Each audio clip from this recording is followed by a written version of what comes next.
Hello everyone and welcome back to another Figurehead Reviews video. And today we are taking a look at the Marvel Legends Shang-Chi, part of the Demogoblin Build-A-Figure wave. Here we have Shang-Chi displayed with his various accessories, all of his hands and his Build-A-Figure piece. And then down at the bottom we see the Master of Kung Fu and then Shang-Chi in the red band. On the side, we do have some artwork there where we can see Shang-Chi is jumping towards us. That is going to be the same artwork on both sides.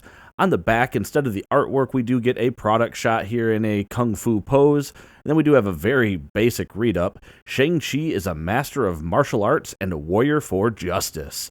Then we do have all the other figures needed in this wave to complete the Demogoblin Build-A-Figure. Then down at the very bottom, we do have the UPC code, so you can check with your local retailer to see if they have this in stock. But enough about that. Let's get this open and take a look at Shang-Chi.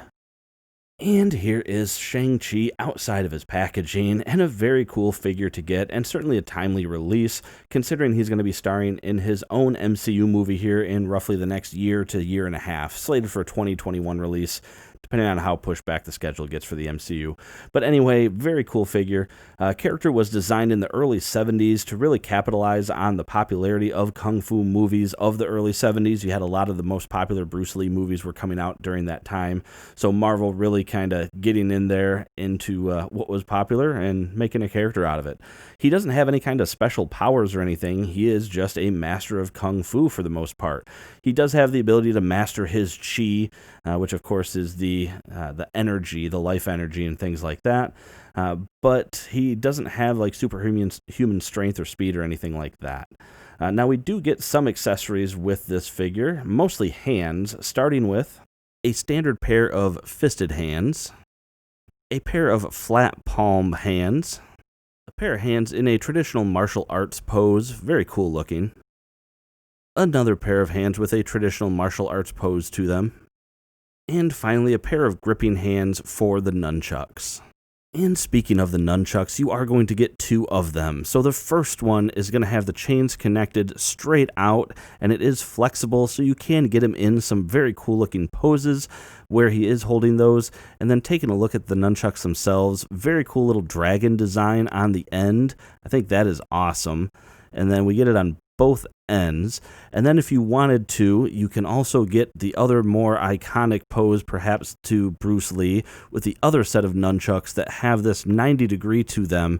And if you get that placed in, you're going to be able to tuck that under the arm and get that classic battle stance as well with the nunchuck tucked under the arm. So very cool looking weapons. Now when standing straight up, Shang-Chi is coming in at about 6 1/4 inches tall, which makes him about 15.9 centimeters, so he is your average height. But since he doesn't come with any other accessories other than his Build-A-Figure piece, and we already looked at all those extra hands, let's go ahead and just jump in here and take a look at the paint and sculpt on Shang-Chi. And getting up close, we can see there's not a whole lot of paint that was necessary here on this sculpt. We have just the eyes and the eyebrows painted. The rest of the sculpt looks really good, though. I like that design and everything. Maybe a more expressive face would have been nice, just considering he is the master of kung fu.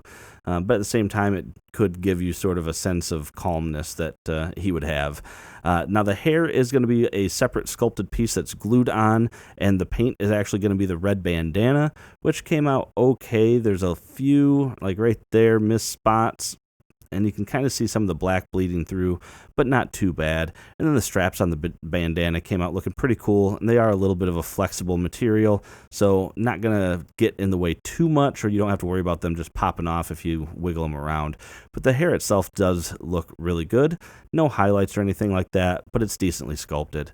Looking at the rest of the body, very different when you see body sculpts in the flesh tone, but very cool looking. I do like the overall sculpt on this. The muscles came out looking very good with great definition and whatnot. The only paint on his body is going to be his little pink dots there for his nipples.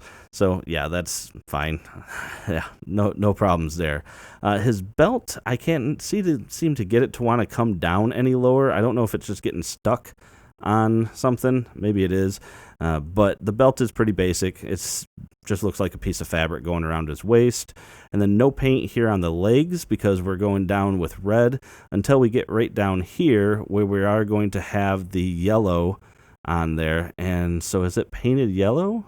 or is it painted red? I mean, I would think it's painted yellow, but I mean, they actually painted the underside maybe too, I guess. But either way, I mean, there's not a whole lot of detail going on with the rest of them. And then you can see we just get the bare foot there with no paint or anything on the fingernails and no peg hole, which is actually kind of a bummer. To get him into some good stances where he's on one leg, would have been nice to have that on there. What do we got there? A little flashing? Yeah. A little mark on his foot there. But overall, not a whole lot to this figure, but it does look really good. And I mean, it doesn't need a whole lot to him. Now, looking at the articulation, so your head can go all the way around. He can look down quite a ways. Looking up, not bad, but the hair is going to hit. He does have arms that can come up. I think we were digging into the plastic a little bit there. Were we? Yep, we scratched it. So about 90 degrees before you're going to start scratching the plastic. He does have butterfly joints with some pretty decent range there. You do get full rotation, bicep swivel, double jointed elbow, and then all of the hands have the same type of hinge, so it is going to be the standard flexion and extension, and then of course rotation there as well.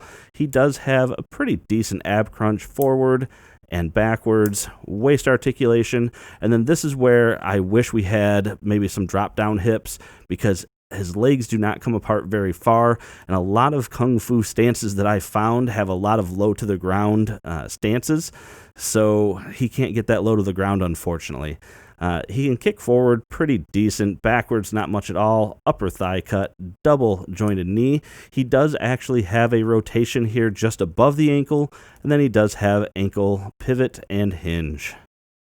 And that is going to do it for this review, everyone. So overall, a very cool looking figure that would have benefited from just a couple of little modifications. The first being a set of hip joints that just allow for a bit of a lower pose to get further splits. This is one of those figures that would have been the most useful in.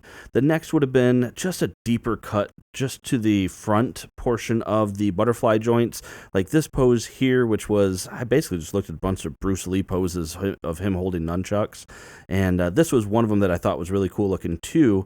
And unfortunately, it's not exactly perfect just because of the way I have to put the hands to hold it.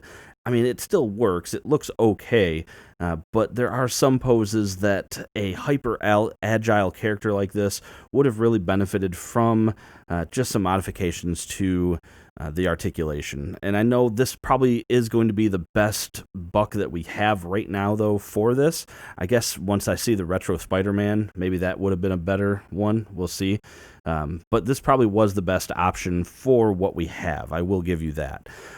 So I think it is worth picking up. A very cool figure, and just a real cool addition to the collection for sure.